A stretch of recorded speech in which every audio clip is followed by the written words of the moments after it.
The year was 2347. Humanity had spread across the stars like seeds carried by the wind. They built homes on distant worlds. They raised families under alien suns. They dreamed of a future where their children would never know the limits of a single planet. New Haven was one of these dreams, made real. The colony sat on Kepler 7b, a green and blue world that reminded the first settlers of Earth. Mountains rose in the distance. Rivers flowed through valleys filled with strange but beautiful plants. The air was clean. The soil was rich. It was by all accounts a paradise. 2.3 million people called New Haven home. There were farmers who grew crops in the fertile soil. There were scientists who studied the local wildlife.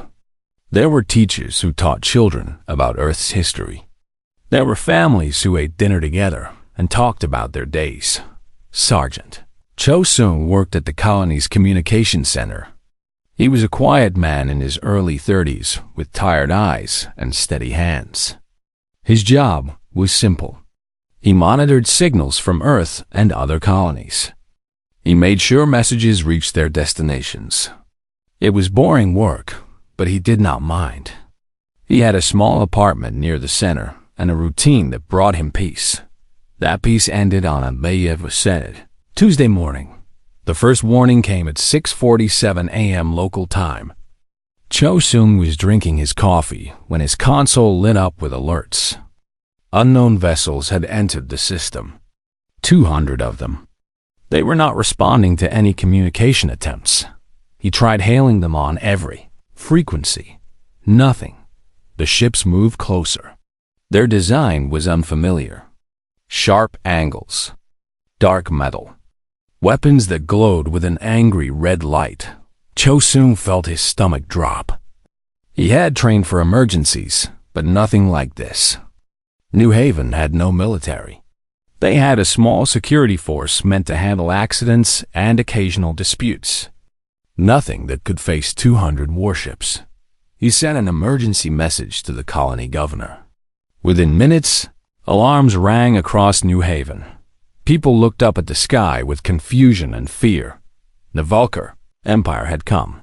The Vulcar were an old civilization.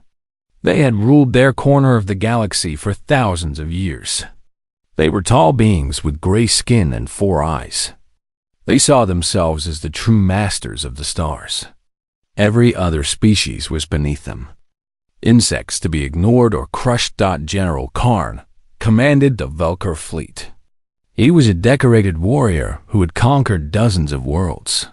He looked at New Haven through his ship's viewing screen and felt nothing but contempt.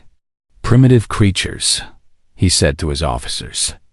They spread across the galaxy like a disease. It is time to remind them of their place. His second officer asked if they should demand surrender first. Karn laughed. Surrender? From animals? No. We will burn this world and send a message. Humanity will learn to fear the Vulcar, or humanity will cease to exist. He gave the order. The bombardment began without warning. Plasma fire rained from the sky like a storm from hell.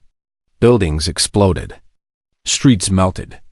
People ran in every direction, screaming, crying, searching for loved ones.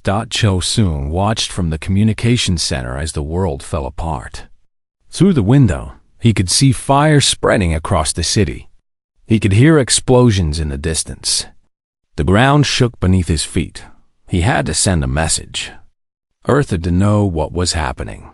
His fingers flew across the console. He activated the emergency beacon.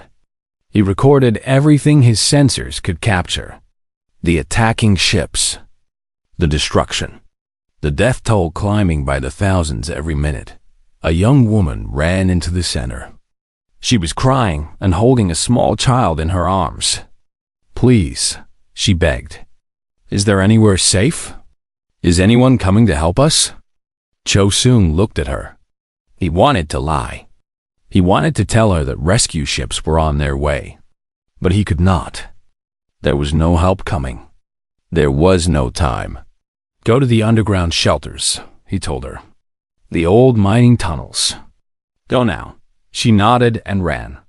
He never saw her again. The communication center took a direct hit 20 minutes later. The ceiling collapsed. Fire and smoke filled the air. Cho Soong was thrown across the room. He felt pain in his leg, his chest, his head. Darkness crept at the edges of his vision, but the message had been sent. He crawled through the wreckage. His uniform was torn and covered in blood. He found a maintenance shaft that led to the underground tunnels. Somehow, he made it inside before another explosion sealed the entrance behind him. Above him, New Haven died. The bombardment lasted 6 hours. When it was over, the Vulcar fleet scanned the surface and found nothing but ruins. Smoke rose from what had once been cities. Bodies lay in the streets. 2.3 million humans had lived on New Haven that morning. By sunset, the number was 0. Or so the Vulcar believed. Deep underground, Cho Soong lay in darkness. He was injured and alone. He could hear nothing from the surface. He had no food, no water, and no way to know if anyone else had survived. He closed his eyes and thought about the message he had sent. He hoped someone had received it. He hoped someone would come. General Karn reported his success to Emperor Roth. The Emperor was pleased. "Excellent work," he said through the communication screen. "These humans needed to learn their place. They expand too quickly. They think they are our equals. This will teach them humility." Karn smiled. "They will not dare to challenge us now. They are weak creatures, emotional and soft. They will mourn their dead and accept their fate." The Vulcar fleet left the system. They did not bother to check for survivors. They did not care. To them, the matter was settled. They were wrong. The emergency message traveled across space at faster than light speed. It passed through relay stations and communication networks. It reached Earth 16 hours after the attack. Admiral Park Tae received the message in his office at Fleet Command. He was a man in his late 50s, with gray hair and a face that rarely showed emotion. He had served humanity for 30 years. He had seen battles and victories and losses, but nothing prepared him for what he saw on that screen. The footage was broken and static-filled, but clear enough. He saw the ships attacking without warning. He saw the city burning. He saw people running and falling and dying. His hands began to shake. His daughter had moved to New Haven 3 years ago. She had married a scientist there. She had been pregnant with her first child. His grandchild, Admiral Park Tae, watched the footage again and again. His face remained still, but something inside him changed. Something cold and hard took root in his heart. General Kim Jun entered the office an hour later. He found the Admiral standing by the window, looking out at the stars. "Sir," Kim Jun said quietly, "the Council is assembling. They want to know our response." Admiral Park Tae did not turn around. His voice was calm, but there was ice beneath the words. "Our response," he said slowly, "will be something the galaxy never forgets." He finally turned to face General Kim Jun. There were no tears in his eyes. There was no grief on his face. There was only a cold, burning purpose that made the general step back. "They killed our children," Admiral Park Tae said. "They burned our homes. They think we are weak." He walked past the general and toward the council chamber. They are about to learn what humanity does when its back is against the wall. The news of New Haven spread across human space like wildfire. Every colony, every station, every ship, every person with a screen watched the footage from the massacre. They saw the Vulcar ships descending. They saw the cities burning. They saw the death toll, 2.3 million. For one day, humanity was silent. People held each other and cried. They lit candles for the dead. They stared at the stars and wondered if they were next. But grief did not last. Grief became anger, and anger became something far more dangerous. The United Earth Council met in an emergency session. Representatives from every nation, every colony, and every settlement gathered in the Great Hall on Earth. Admiral Park Tae stood before them. His face was calm. His voice was steady, but everyone in the room could feel the cold fury behind his words. "The Velker Empire has declared war on humanity," he said. "They did not send warnings. They did not make demands. They simply killed 2.3 million of our people and left. They believe this will make us afraid. They believe we will accept our place beneath them." He paused and looked around the room. "I am here to tell you that they are wrong. The vote was unanimous. Total war. Every resource. Every ship. Every person who could fight. Humanity would answer the massacre with a response the Velka could not imagine. Old rivalries disappeared overnight. Nations that had argued for decades now worked together. Factories that had been making consumer goods switched to producing weapons. Scientists who had been studying distant stars now focused on one goal: building the tools to destroy the enemy. 3 days after the council vote, Admiral Park Tae visited a secret facility hidden in the asteroid belt. Dr. Han Mina met him at the entrance. She was a small woman with sharp eyes and quick movements. She had spent 20 years working on projects that most people did not know existed. "Project Titan," she said as she led him through the facility. "We started it 50 years ago, when humanity first met hostile species. We hoped we would never need it." They walked through massive halls filled with technology that seemed almost magical. Weapons that could cut through any armor.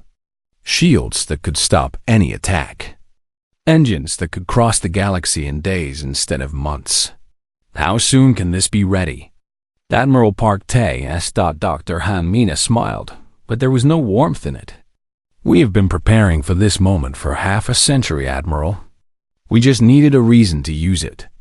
Hidden shipyards across human space began to wake up. In the asteroid belt, on the dark side of moons, in secret locations that no alien species knew about, ships that had been built and stored for emergencies were brought back to life. New ships rolled off production lines every hour. Admiral Park Tae had given a simple order: 500,000 warships. The largest fleet in galactic history. And humanity would build it in 6 months. People thought it was impossible. They were wrong. Volunteers flooded recruitment centers. Young people, old people, scientists and farmers and teachers and workers. Everyone wanted to fight. Everyone had lost someone they knew. Everyone wanted the Velker to pay. Captain Lee Yuna was one of those volunteers. She had been a transport pilot before the massacre. A quiet job moving supplies between colonies. But her brother had lived on New Haven. He had been a doctor at the colony hospital. He had died trying to save patients when the bombs fell. She walked into the recruitment office with red eyes and a steady voice. "I want to fight," she said.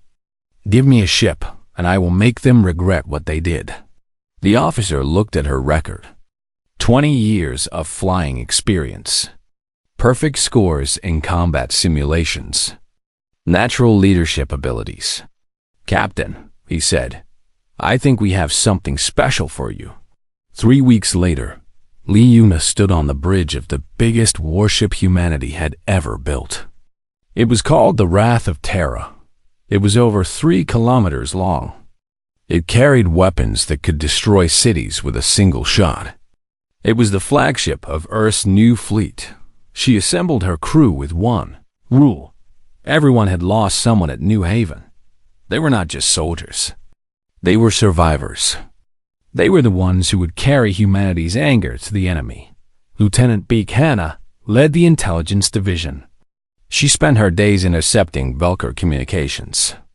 What she found made her blood boil. "They are laughing," she reported to Admiral Park Tae. "They call us soft creatures. They say we will cry for a few weeks and then accept our fate. General Karn has been promoted for his great victory. She played the intercepted messages for the Admiral. The Valkyr voices were filled with mockery. They joked about the humans dying. They made bets on how long it would take for humanity to surrender. Admiral Park Tae listened without expression. When the recording ended, he simply nodded. "Make sure every human hears this," he said. "Let them know what the enemy thinks of us." The recordings were broadcast across human space. People listened to the Valkyr, laughing about their dead families. And something hardened in the hearts of every man, woman, and child who heard those words. 2 months after the massacre, Sergeant Cho Sung was found. A rescue team had been searching the ruins of New Haven for survivors. They did not expect to find anyone alive. But deep in the old mining tunnels, they found one man. He was thin and weak and barely conscious. But he was alive. Cho Sung was brought to Earth. He was the only survivor of New Haven, the only witness to what had happened on the ground. Admiral Park Tae met with him personally. They sat in a quiet room, and the Admiral listened as Cho Sung told his story. The attack, the fires, the woman with the child, the desperate message he had sent before the building collapsed. "You saved us all," Admiral Park Tae said. "Without your message, we would not have known what happened. We would not have known who to blame." Cho Sung shook his head. "I could not save anyone. I could only watch them die." The Admiral leaned forward. "Then watch us make things right." Cho Sung's testimony was recorded and shown to every human in the galaxy. He spoke simply and honestly about what he had seen. He talked about the families, the children, the people who had done nothing wrong except live on a world the Valkyr did not like. His final words became a rallying cry for humanity. They did not even let the children run. 6 months after the massacre, humanity was ready. Admiral Park Tae stood on the bridge of his command ship. Around him, screens showed the fleet gathering. Ship after ship after ship. They filled the space around Earth like a metal cloud. They blotted out the stars. 500,000 warships. Each one carrying weapons that could level cities. Each one crewed by humans who had lost someone they loved. Each one ready to fly to the end of the galaxy and back. General Kim Jin stood beside the Admiral. Even he, a man who had seen many armies in his career, could not hide his amazement. "I did not think it was possible," he said quietly. 500,000 ships in 6 months. Admiral Park Tae watched the fleet through the viewing window. His face was still calm, but there was something in his eyes that had not been there before. A cold certainty that nothing would stop them. "When humanity decides to act," he said, "there is nothing we cannot do." Captain Lee Yuna's voice came through the communication system. The wrath of Terra was in position. The fleet was ready. Admiral Park Tae took a deep breath. He thought about his daughter. He thought about his unborn grandchild. He thought about 2.3 million people who had been alive one morning and dead by sunset. He opened a channel to the entire fleet. 500,000 ships. Millions of soldiers. All waiting for his command. "Set course for Valkyr space," he said. His voice was as cold as the void between stars. "It is time they meet humanity." The fleet began to move. 500,000 engines burned bright. 500,000 ships turned toward the enemy. The largest military force in galactic history was on its way. The Valkyr had started a war. Humanity was going to finish it. The human fleet moved through hyperspace like a silent storm. 500,000 ships traveling faster than light. Their destination was the Valkyr Empire. Their purpose was revenge. Inside the ship, soldiers prepared for the battles ahead. They checked their weapons. They studied their targets. They wrote letters to families they might never see again. But there was no fear in their hearts. There was only cold, Burning purpose. Captain Lee Yuna stood on the bridge of the Wrath of Terra. Through the viewing screen, she could see the strange lights of hyperspace. Colors that had no names. Shapes that did not exist in normal space. It was beautiful in its own way. But she had no time for beauty. She was thinking about her brother. He had been a kind man. A healer who spent his life helping others. He had called her the night before the attack. He had been excited about a new medical technique he was developing. He had talked about his plans for the future. He did not know he had no future left. Lee Yuna closed her eyes and made a silent promise. She would make the Velker understand what they had taken from humanity. She would make them regret every death, every tear, every moment of pain they had caused. Far across the galaxy, the Velker Empire was celebrating. General Karn had returned home a hero. Emperor Roth had given him medals and honors. The destruction of New Haven was considered a great victory. Humanity had been taught its place. The Velker were the masters of the stars, and no one could challenge them. Advisor Drell was the only one who felt uneasy. He was an old Velker with pale gray skin and cautious eyes. He had spent his life studying other species.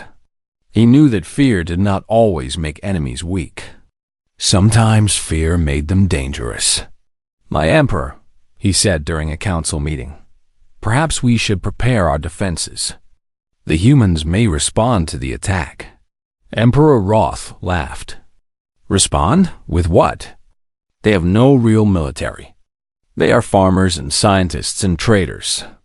They cry when their people die. They are not warriors." General Karn nodded in agreement. "I destroyed their colony with 200 ships. They could not even fight back. If they come for revenge, we will crush them again." Advisor Drell wanted to argue, but he knew it was pointless. The Velker were too proud to listen. They had ruled their part of the galaxy for too long. They had forgotten what it meant to face a real enemy. 3 weeks later, Drell's fears came true. A Velker sensor station near the border detected something strange. At first, the operators thought it was a glitch. The readings were impossible. Nothing could be that large. Then the first ships dropped out of hyperspace. The sensor operators watched in shock as more and more vessels appeared. Human warships. Thousands of them. Then tens of thousands. Then hundreds of thousands. They kept coming and coming, filling the space between stars like an endless tide. The operators sent an emergency message to the capital. Their hands were shaking as they typed 500,000 ships. The humans had sent 500,000 ships. Emperor Roth received the message in his throne room. He read it 3 times. He could not believe what he was seeing. "Impossible," he said. "This must be a mistake. Humans cannot have such numbers." But it was not a mistake. And the humans were not done. Admiral Park Tae gave the order to attack. The first target was a Velker military outpost near the border. It was defended by 50 warships and a space station with heavy weapons. The battle lasted 12 minutes. Human ships moved with perfect coordination. Their weapons were unlike anything the Velker had seen before. Plasma cannons that cut through shields like paper. Missiles that could change direction mid-flight. Shields that absorbed every attack the Velker threw at them. When it was over, all 50 Velker ships were destroyed. The station was in ruins. Human losses, 0. Word of the defeat spread through the Velker Empire like a disease.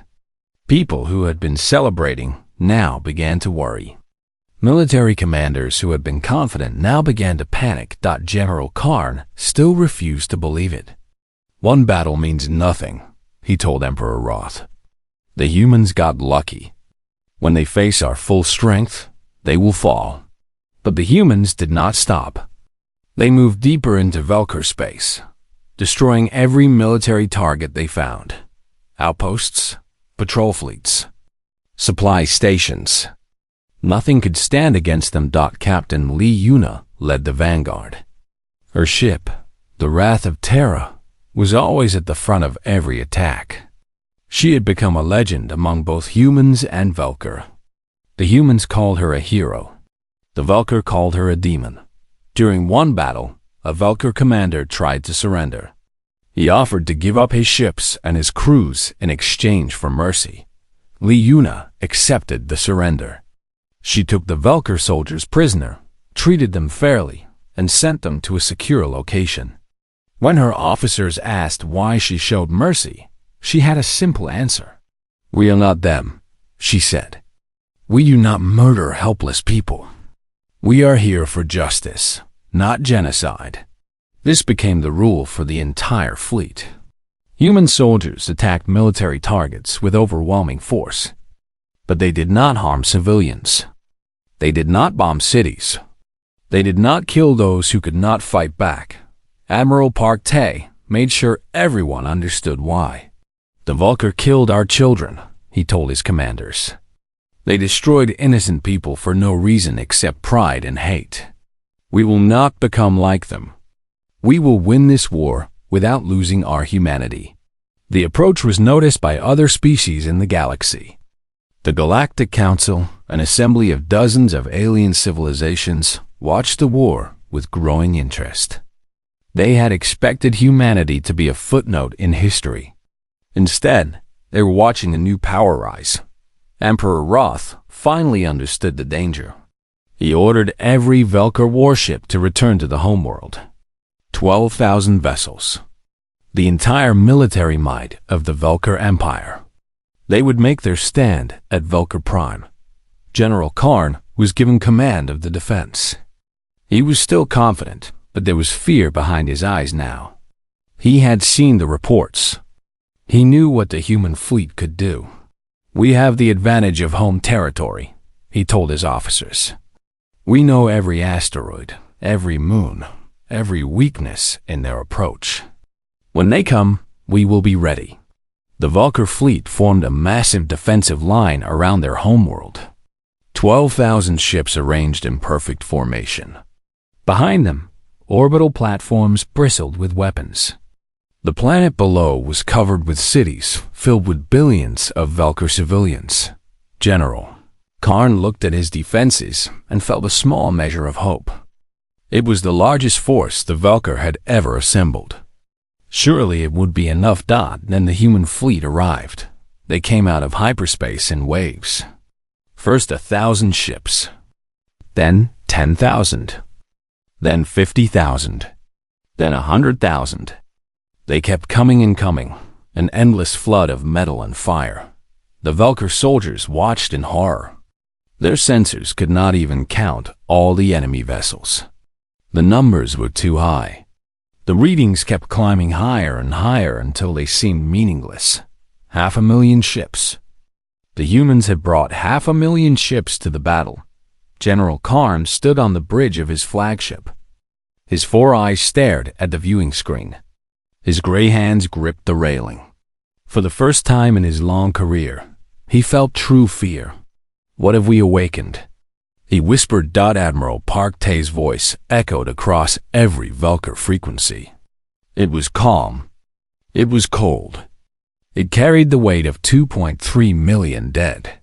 "You killed our people," the human admiral said. "You thought us weak. You thought us broken. You believed we would accept our fate and bow before you." The message paused. The silence was heavier than any words. "You were wrong. We are humanity, and we have come to remind you what that means." The battle for Velker Prime was about to begin. The Battle of Velker Prime began at dawn. Admiral Park Tae gave the order, and 500,000 human ships surged forward. They moved like a wave crashing against a shore, like a storm descending upon a city, like death itself coming to collect the debt. General Karn screamed orders to his fleet. 12,000 Velker warships opened fire. The space between the two forces lit up with plasma, missiles, and energy beams. For a moment, it looked like the end of the universe, but the human shields held. Dr. Han-minus technology absorbed attack after attack.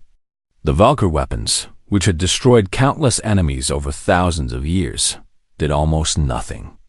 Human ships took hits that should have destroyed them and kept flying, and then the humans fired back. Valkyr ships exploded by the dozen, then by the hundred. Their shields meant nothing against the new human weapons. Their armor melted like ice in a furnace. Commanders who had fought for decades died in seconds. General Karn watched his fleet being torn apart. This was not a battle. This was a slaughter. "Concentrate fire on their flagship," he ordered. "If we kill their leader, they will fall apart." 100 Valkyr ships turned their weapons toward Admiral Park Tae's command vessel. They fired everything they had. The space around the human ship became a storm of destruction. When the light faded, the ship was still there. Its shields were still glowing. It had not taken a single point of damage.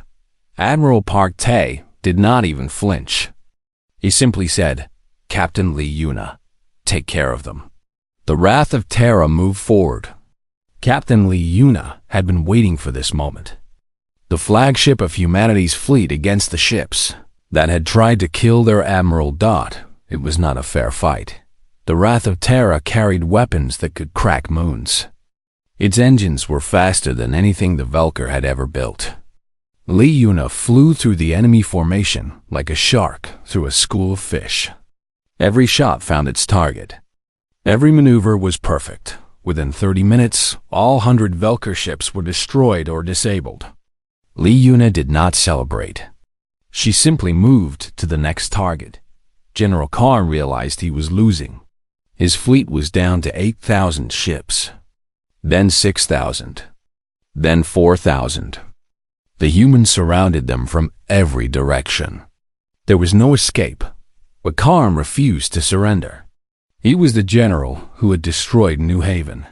He had killed 2.3 million humans and called it a great victory. He knew what would happen if he was captured alive. "All remaining ships," he broadcast, "follow me. We attack their flagship directly. For the glory of the Valkyr Empire." 1,000 ships followed him in a desperate charge. They flew straight at Admiral Park Tae's command vessel, weapons blazing, shields forward. It was a suicide mission. They knew they would die, but they hoped to take the human leader with them. Captain Lee Yuna moved to intercept. The Wrath of Terra positioned itself between Karn and the Admiral. She was not going to let anyone touch Park Tae. The battle between the two flagships was fierce. Karn was a skilled commander. He had won many battles before. His ship was the best the Valkyr had ever built. But Lee Yuna had something he did not understand. She was not fighting for glory. She was not fighting for victory. She was fighting for her brother, for the children who had died on New Haven, for every person who had been murdered that terrible day. She fought with a cold fury that no amount of skill could match. Her ship danced around Karn's vessel, hitting weak points, disabling weapons, destroying engines. Within an hour, the Valkyr flagship was crippled. Its shields were gone. Its weapons were silent. It drifted in space like a broken toy. Lee Yuna could have destroyed it. One shot would have ended General Karn forever. But she remembered Admiral Park Tae's words. They were not here for genocide. They were here for justice. "General Karn," she broadcast, "your ship is disabled. Your fleet is destroyed. Surrender now, and you will face a fair trial for your crimes." There was silence. Then Karn's voice came through, weak and defeated. "I surrender." Human soldiers boarded his ship and took him prisoner. Lee Yuna watched as the general who had killed millions was led away in chains. She felt no satisfaction. There was no joy in this. Only a cold necessity that had to be fulfilled. On the surface of Valkyr Prime, Sergeant Chosung was fighting a different battle. He had joined the ground assault team. When the space battle was won, thousands of human soldiers descended to the planet. Their mission was to capture the capital city and arrest the Valkyr leaders. Cho-sung carried a small object in his pocket. It was a toy, a little stuffed animal he had found in the ruins of New Haven. It had belonged to a child who did not survive. He kept it with him always, as a reminder of why he was fighting. The ground battle was intense but short. Velker soldiers fought hard, but they were facing humans who had trained for this moment for 6 months. Humans who carried the memory of 2.3 million dead in their hearts. The capital city fell in 12 hours. The fighting was brutal in places, but the human soldiers followed orders.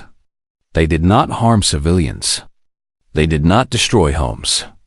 They secured military targets and arrested those responsible for the war. Cho-sung was part of the team that entered the government building.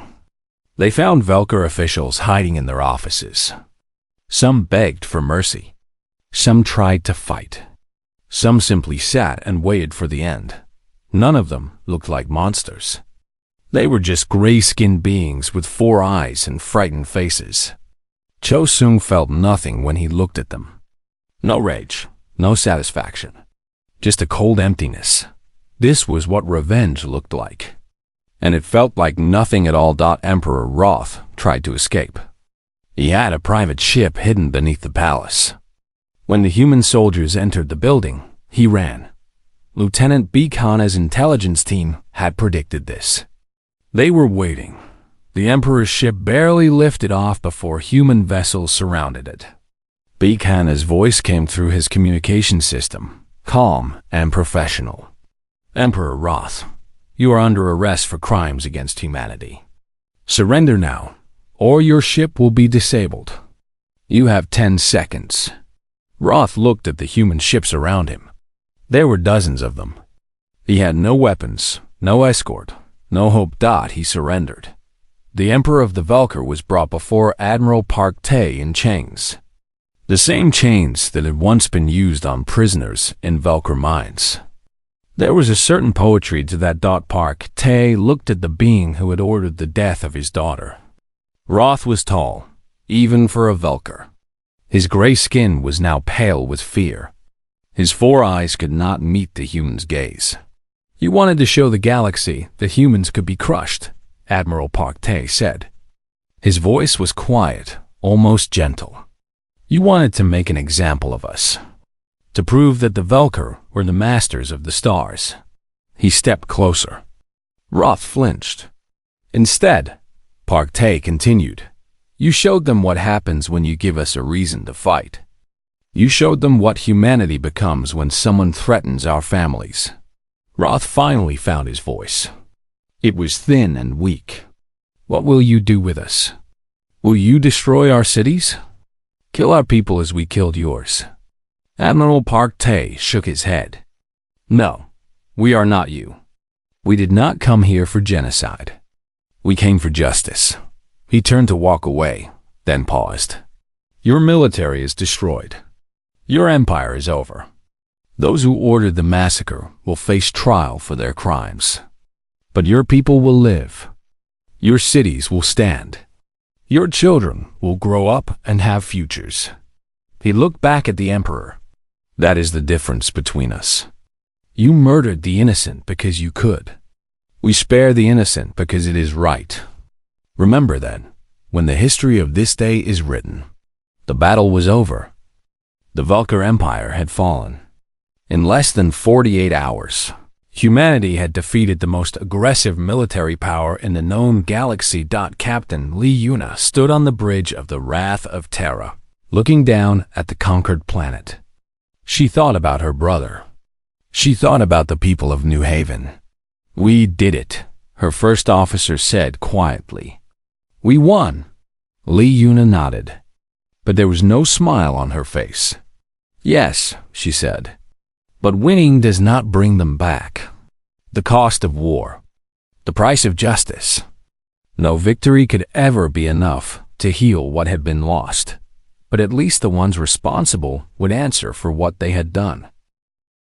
The war was over, but the work was not finished. In the weeks that followed the fall of Velker Prime, humanity faced a choice.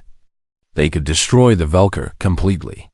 They could burn their cities, scatter their people, and ensure that no Velker would ever threaten anyone again. But Admiral Park Tae chose a different path. The Velker military was permanently disbanded. Their warships were taken apart. Their weapons factories were shut down. They would never again have the power to attack another species. War criminals faced trial. General Karn stood before a galactic court and answered for what he had done at New Haven. Witnesses testified. Evidence was presented. The galaxy watched as justice was served. Karn was found guilty of genocide. His punishment was life in prison on a human-controlled station far from Velker space. He would live to see the consequences of his actions. He would have the rest of his life to think about the 2.3 million people he had killed. Emperor Roth received the same sentence. The leader who had ordered the massacre would spend his remaining years knowing that his empire was gone. His power was broken, and his legacy was one of shame. The regular Velker citizens were treated fairly. Human forces did not take revenge on innocent people. They helped rebuild damaged infrastructure. They provided food and medicine to those who needed it. They showed the galaxy that humanity could be merciful even in victory. The Galactic Council watched all of this with shock and wonder. For centuries, they had seen wars between species. They had watched empires rise and fall. They had witnessed genocides and atrocities and endless cycles of violence, but they had never seen anything like this. Humanity had been attacked without warning. They had lost millions of innocent people. They had every right to respond with total destruction. Instead, they had won the war and then shown mercy to their enemies. Ambassador Sarah from the neutral planet Cole spoke at the council after the war ended. "I have studied many species," she said. "I have seen how they respond to violence. Most answer blood with blood, destruction with destruction. The cycle never ends." She paused and looked at the human representatives in the room. But humanity has shown us another way. They have proven that strength and mercy can exist together. That justice does not require cruelty. This is something the galaxy needs to learn. Admiral Park Tae was invited to address the council. He stood before representatives of dozens of alien civilizations. Some had been afraid of humanity. Some had dismissed them as unimportant. None of them would make those mistakes again. "We did not seek this war," he said. "We wanted only to live in peace among the stars, to explore, to learn, to build homes for our families." His voice remained steady, but there was weight behind every word. "But we will not accept slaughter. We will not allow our people to be murdered without consequence. Any species that attacks humanity will face the same response as the Velker." He let that statement hang in the air for a moment. "However," he continued, "any species that wants peace will find us to be good neighbors. We do not want empire. We do not seek to control others. We want only to live alongside you as equals." The message was clear. Humanity would be a friend to those who treated them with respect, and an unstoppable force against those who did not. Captain Lee Yuna returned to Earth as a hero, but she refused all celebrations. Reporters wanted interviews. Officials wanted parades. She turned them all down. "There is no glory in what we did," she told those who asked. "We fought because we had to. We won because we had no choice. I hope we never have to do this again." She retired from active duty and took a quiet job training new pilots. She never commanded a warship again. She said she had done enough fighting for one lifetime, but she kept a picture of her brother on her desk. And sometimes, late at night, she would look at it and remember why she had fought so hard. Sergeant Cho Sung also returned home, but home no longer existed. He traveled back to Kepler 7b, to the place where New Haven had once stood. The planet was empty now. The cities were ruins. The fields were ash. 2.3 million people had lived here, and now there was only silence. A memorial was being built. A great stone monument rising from the center of where the capital city had been. It would carry the names of every person who had died. Every man. Every woman. Every child. Chosun walked through the ruins until he found a spot he recognized. It was the location of the communication center where he had worked. The building was gone, but he could see the outlines of where it had stood. He reached into his pocket and pulled out the small toy he had carried through the war. The stuffed animal that had belonged to a child he never knew. He placed it gently at the base of the memorial. Then, for the first time since the massacre, he allowed himself to cry. He stood there for a long time. The wind blew across the empty plains. The sun set and rose again. And still he stood, mourning for the people he could not save. But he was not alone. Others came to the memorial. Families of the dead. Friends who had lost loved ones. Survivors who carried their own burdens of memory and grief. They stood together in silence. They did not need words. They all understood. Dr. Han Mina threw herself into new work. The weapons she had built had won the war, but she did not want to make more weapons. She wanted to ensure that humanity would never be vulnerable again. Her team developed new defensive technologies. Shields that could protect entire planets. Early warning systems that could detect threats from across the galaxy. Ships that could respond to any attack within hours. Our job now is prevention, she told her scientists. We must make sure that no one ever thinks attacking humanity is a good idea again. She worked until she was old, building systems that kept human space safe. She received awards and honors that she never cared about. All that mattered was that the children of humanity would never face what New Haven had faced. Lieutenant Buchanan's intelligence division continued its work after the war. They monitored species across the galaxy, listening for any signs of hostility toward humanity. What they heard was not threats. It was fear. Across hundreds of worlds, alien species were revising their opinions of humanity. The creatures they had dismissed as weak and emotional had destroyed the most powerful military in the known galaxy in less than 2 days. Stories spread. Warnings were shared. A phrase appeared in dozens of alien languages. Do not provoke the humans. They remember everything. And they do not forgive. Humanity's reputation had changed forever. They were no longer seen as minor players in the galactic community. They were a force that no one wanted to challenge. Years passed. New Haven was never rebuilt. It remained a memorial planet, a place of silence and remembrance. Humans visited from across the galaxy to pay their respects. Some came to mourn. Some came to promise that it would never happen again. Admiral Park Tae retired after the war. He had done what needed to be done. He had led humanity through its darkest hour and into a new era.